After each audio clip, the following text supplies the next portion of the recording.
옛날 성경에서는 문둥병이라고 했고, 개역개정 성경에서는 나병이라고 오늘 보시듯이 번역을 했습니다. 그런데 한 10여 년쯤 전에 교회 설교에서 장애인을 지칭하는 이런 인권 침해 소지가 큰 용어를 사용하지 말자라는 문제 제기가 교계에서 있었습니다. 공식적인 명칭인 한센인이라고 해달라 하는 요구였는데, 저도 가급적이면 이 단어로 말씀을 드리고 있습니다. 새한글 성경에서는 심한 피부병 앓는 사람이라고 번역을 했습니다. 10명의 한센인이 예수님께 병을 고쳐줄 것을 요구하여 낫게 된 사건입니다. 이 당시에 피부병은 신의 저주를 받은 병이라고 생각했기 때문에 나았다면 종교 지도자의 인증이 필요했습니다. 그래서 고침을 받은 사람들이 당시 사회의 관습에 따라 대제사장에게 확인을 받으러 가다가 그 중에 한 사람만 돌아와서 주님께 감사하고, 19절에 있듯이 예수님께서는 그에게 이르시되 일어나 가라, 내 믿음이 너를 구원하였느니라 라고 이 사건을 마무리하십니다. 10명이 다 고침을 받았지만 감사하러 온 한 사람에게만 구원이 허락되었다 하는 얘기입니다. 병 고침 받은 것을 예수님께서 구원의 문제와 연결하여 말씀하시는 것이죠.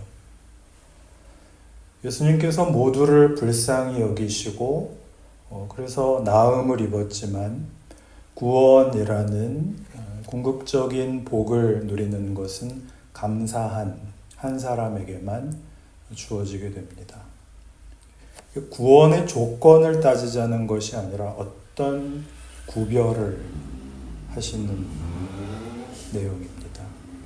우선 이 부분에 대한 다른 성경의 한 설명을 보시고 오늘 말씀을 연결하여 확인하겠습니다. 요한복음 1장입니다.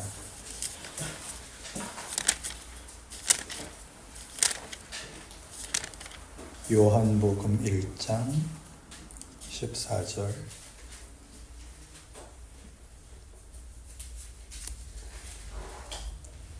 말씀이 육신이 되어 우리 가운데 거하심에 우리가 그의 영광을 보니 아버지의 독생자의 영광이요 은혜와 진리가 충만하더라.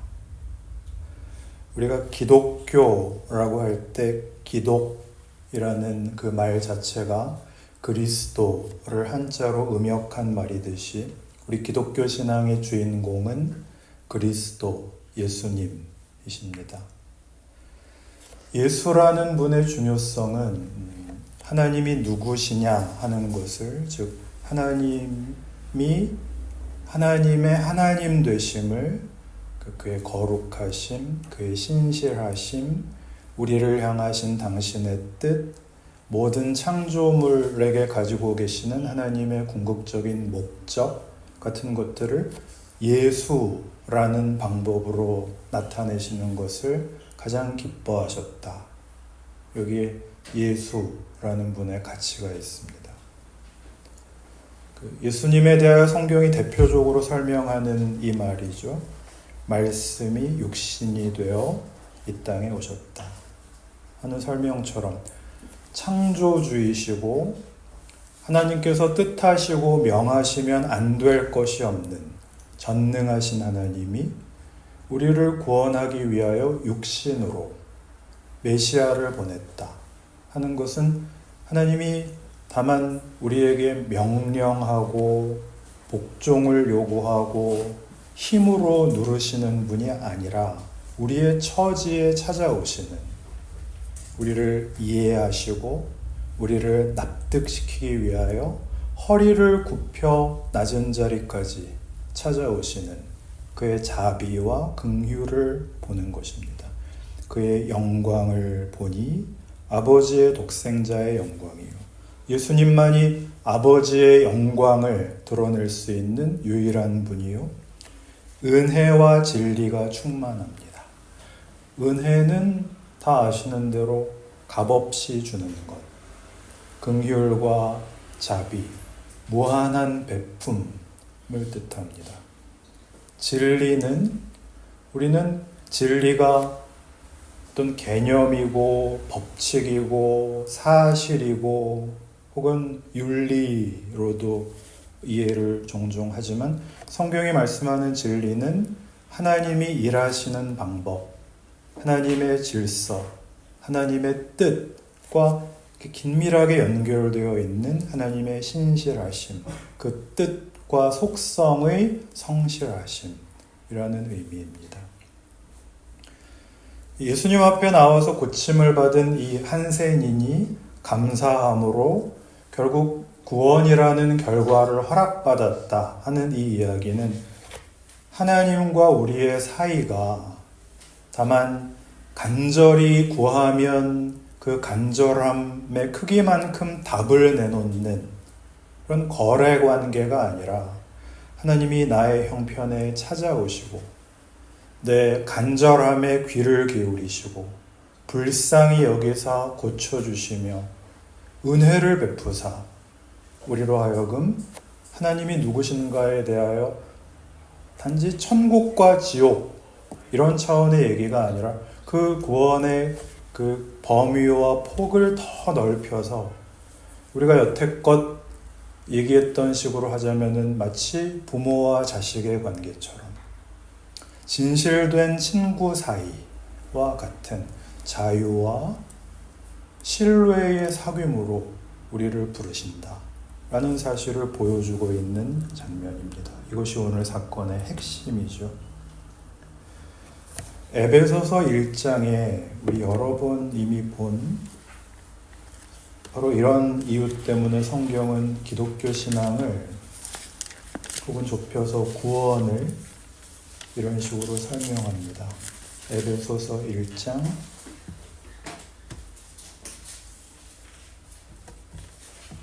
3절부터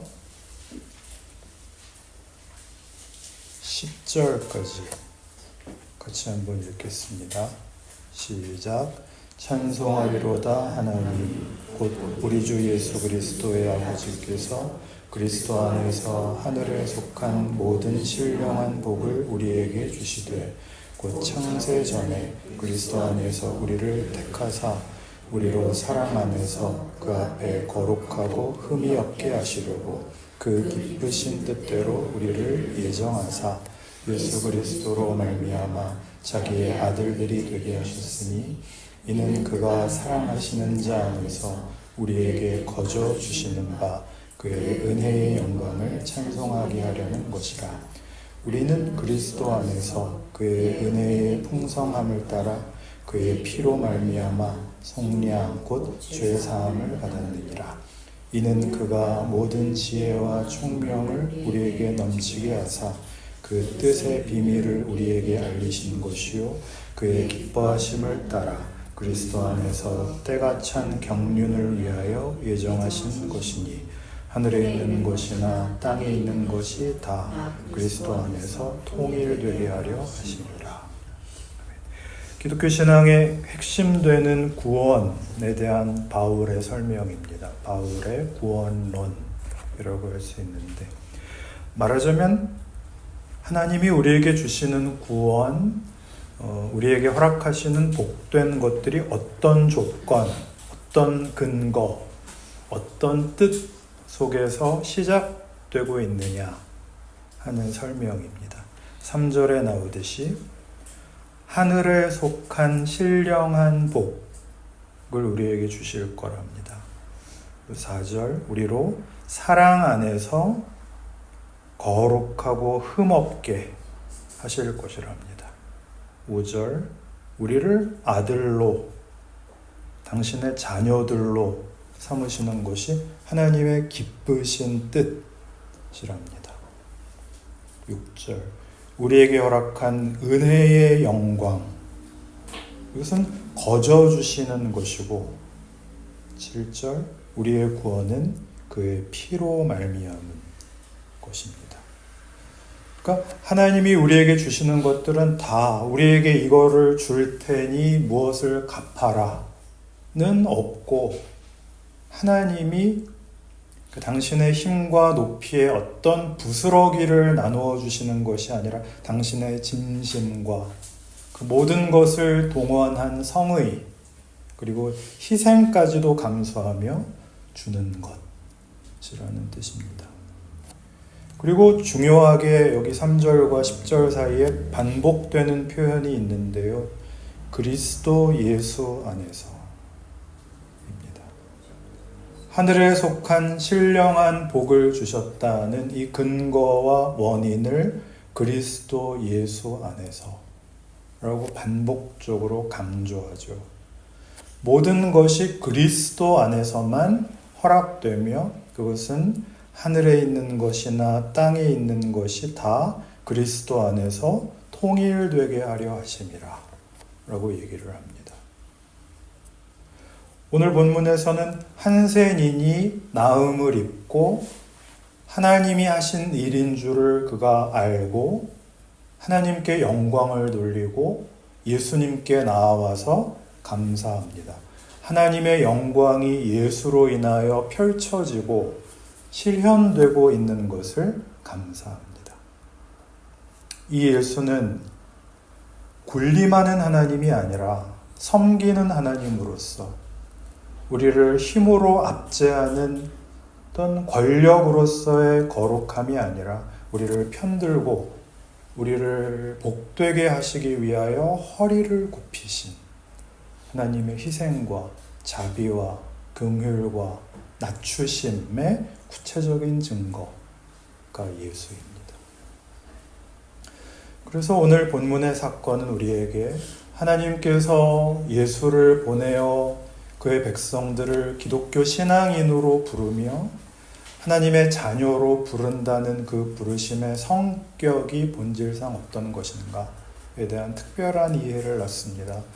그것은 무엇보다 공포가 없는, 두려움이 없는, 참으로 친밀한 부모와 자식, 연인, 다정한 친구 사이에서나 가능한 신뢰와 믿음과 기쁨과 감사의 부르심이라고 가르치고 있죠.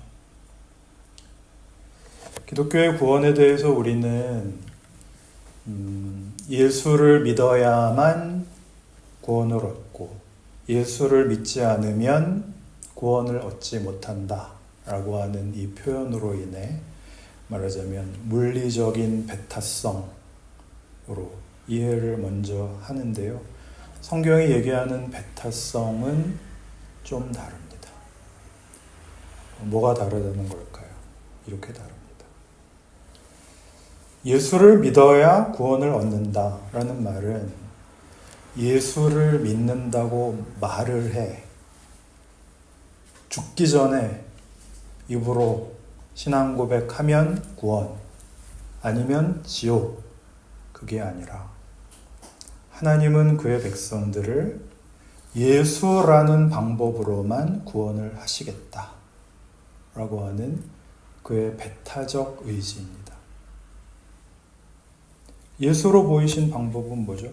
하나님이 우리를 찾아내려와 사랑, 믿음, 자비, 긍휼 이런 말들로 대표되는 인격적인 것들, 즉 은혜로 우리를 끌어안으시는 방법. 이게 아닌 것으로는 구원하지 않겠다. 이것이 예수를 믿으랍니다. 그러니까 믿으라 보다는 사실은 예수 쪽에 더 비중이 큰 것이죠. 말하자면 하나님이 우리에게 이렇게 고백을 하시는 셈입니다. 네가 나에게 뭘 하겠다고? 구원을 얻기 위해 뭘 하겠다고? 아니, 내가 갈 거다. 나는 너를 사랑하고야 말 거다. 그 외에 어떤 방법, 어떤 강요, 어떤 폭력, 어떤 권세와 위협도 나는 쓰지 않을 거다. 그런 의미에서의 배타성이죠. 기독교 신앙의 배타성에는 예수를 믿는 것과 세상을 이원 대립적으로 나누어서 매사를 세상과의 싸움으로 해석하고 극단적인 이해로 가져가는 소위 영적 전쟁론과는 매우 다른, 하나님이 우리에게 누구시냐, 그리고 우리가 예수를 믿는다는 뜻이 무엇이냐에 대한 깊은 이해가 담겨 있습니다. 그것은 세상의 방법, 유용성이나 능력이나 이해관계 같은 것과는 전혀 다른, 그리고 세상은 이해조차 할 수 없는 사람을 향한 하나님의 사랑과 집념과 그 진정성입니다. 그러니 우리가 가진 기독교의 배타성이 배타적 자랑 혹은 차별과 혐오로 나타나 나는 예수를 선택해서 천국에 간다, 이 지옥 갈 놈들아가 되어서는 곤란한 것입니다. 우리가 그 사랑하는 사람을 부르는 표현 중에 이런 게 있습니다. 당신은 나의 운명입니다. 기억나십니까? 오래전에 해서 다 잊으셨겠지만 당신은 나의 운명입니다. You are my destiny. 친구를 부르는 표현 중에 이런 게 있습니다. 너는 나의 희망이다. 자녀를 뭐라고 부르죠? 너는 나의 은수다.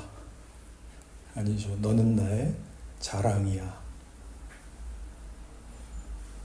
이건 유용성이나 능력이나 이해관계에서 할 수 있는 말이 아닙니다.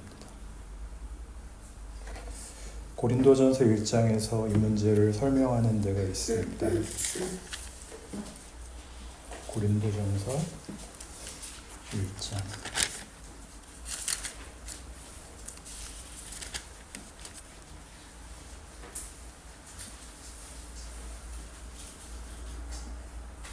26절부터 29절까지를 우선 한번 읽죠. 시작. 형제들아 너희를 부르심을 보라. 육체를 따라 지혜로운 자가 많지 아니하며 능한 자가 많지 아니하며 문벌 좋은 자가 많지 아니하도다. 그러나 하나님께서 세상의 미련한 것들을 택하사 지혜 있는 자들을 부끄럽게 하려 하시고 세상의 약한 것들을 택하사 강한 것들을 부끄럽게 하려 하시며 하나님께서 세상의 천한 것들과 멸시받는 것들과 없는 것들을 택하사 있는 것들을 폐하려 하시나니 이는 아무 육체도 하나님 앞에서 자랑하지 못하게 하려 하심이라. 아멘. 구원을 얻는 데 있어서 하나님이 우리를 능력이나 무슨 이해관계로 부르시지 않는다는 것만큼은 분명합니다. 못난 사람도 구원받고 부족한 사람도 구원은 공평하게 받는다 라고 얘기할 수 있죠. 여러 번 말씀드린 그 천국에 가면 3번 놀라게 되는데 제일 먼저는 나 같은 죄인이 천국에 있어서 놀라고, 두 번째는 아니 저 왼수가 천국에 있단 말이야. 그래서 두 번째로 놀라고, 세 번째는 우리 담임 목사님이 안 계셔서 놀란다는 목사님과 싸운 장로님이 만든 것으로 알려진 얘기가 있죠. 그러니까 구원은 우리의 생각과 다르다. 구원은 우리가 만들어낸 결과는 아니다. 그 얘기죠. 그러면서 이제 30절 이어보시면 너희는 하나님으로부터 나서 그리스도 예수 안에 있고 예수는 하나님으로부터 나와서 우리에게 지혜와 의로움과 거룩함과 구원함이 되셨으니 기록된 바 자랑하는 자는 주 안에서 자랑하라 함과 같게 하려 함이라. 예수는 우리에게 지혜고 의로움이고 거룩함이고 구원입니다. 예수를 믿는다고 말하면이 아니고 예수 자체가 그렇답니다. 구원이란 뭐냐? 너희는 이 예수를 누구라고 생각하고 있느냐? 라는 거죠. 나는 너희에게 치성을 바치는 만큼 그저 복을 받아내는 자동 판매기 정도라는 말이냐? 그런 기계적 관계라는 말이냐? 아니요, 하나님은 우리를 인격적 관계의 대등한 대상으로 여기고 계십니다. 여러 번 말씀드렸듯이 하나님이 우리를 친구라고 부르십니다. 물론 하나님이 우리와 대등한 존재라는 의미에서의 친구라는 말은 아닙니다. 하나님이 우리에게 요구하시는 관계, 방식이 그렇다는 것이죠. 하나님이 예수로 육신을 입고 이 땅에 오셔서 우리와 방불한 인생을 사시고 우리를 편들기 위하여 죽으시는 분으로 찾아오신 것 같이 너도 나에게 사랑의 대상으로, 신뢰의 대상으로 그 관계의 부름에 응답하기를 바란다. 그것이 말하자면 예수를 믿는다 라는 뜻이고 구원을 얻었다 라는 뜻입니다. 거기에 부름을 받고 있는 거죠. 기독교 신앙의 놀라움은 오늘 본문식으로 얘기하면 예수를 만나서 엎드려 빌어서 병이 낫고 나가서 열심히 살다가 행복하게 죽었대요. 이렇게 끝나는 것이 아니라 예수를 알게 되어 그 이후로는 세상 속에서 살되 하나님과 동행함으로 그의 삶이 거룩한 삶이 되었다더라. 자비와 용서와 인내와 오래 참음으로 빛이 되고 소금이 되었다더라. 이렇게 기독교인들은 설명되어야 하는 것이죠. 기억나시죠? 사랑을 했더니 온 세상이 달라 보였던 거. 기억 안 나세요? 지금은 잊었지만 예수를 믿는 것도 처음엔 그랬습니다. 당신은 나의 구원이십니다. 당신은 나의 기쁨이십니다. 당신은 나의 운명이십니다. 이것이 갖는 감사를 경험하셨죠. 거기 자꾸 뭐가 끼죠. 그 유리창이 자꾸 더러워지는 것처럼 예수를 믿어서 어떤 보상을 받는 것이 아니라 예수님이 보상입니다. 그를 믿고 사는 것은 우리에게 감사한 일이며 놀라운 일이며 이 세상 무엇과도 바꿀 수 없는 자랑입니다. 우리가 우리의 친구나 연인이나 사랑하는 가족을 다른 것 때문에 바꿀 수 없는 것처럼 그 연장선의 절정에 바로 이 기독교 신앙의 내용이 있습니다. 예수를 믿는다 라는 이 신앙 고백이 갖는 이 진정한 본질을, 이 핵심을 이해하시고 거룩한 신앙의 명예를 누리시는, 그래서 누가 뭐래도 이 믿음과 사랑의 길을 묵묵히 성실하게 걸어가시는 그런 복된 신자의 삶을 살아가시기 바랍니다. 기도합시다.